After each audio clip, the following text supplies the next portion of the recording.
சூப்பராக ஒரு ரசம் ரெடி ஆகிட்டுருக்கு பாருங்கள்.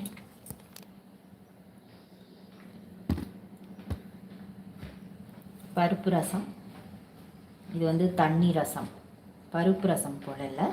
பருப்பு ரசத்துக்கு நம்ம வந்து புளி ஊற்றுவோம், பச்சை மிளகா அதிகமாக போட மாட்டோம். ஆனால் இதுக்கு வந்து நம்ம போடுவோம்.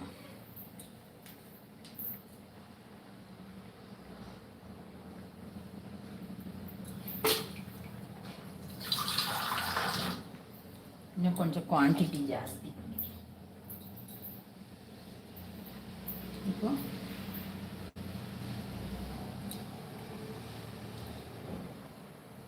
மேலால் கொத்தமல்லி தழை போடலாம்.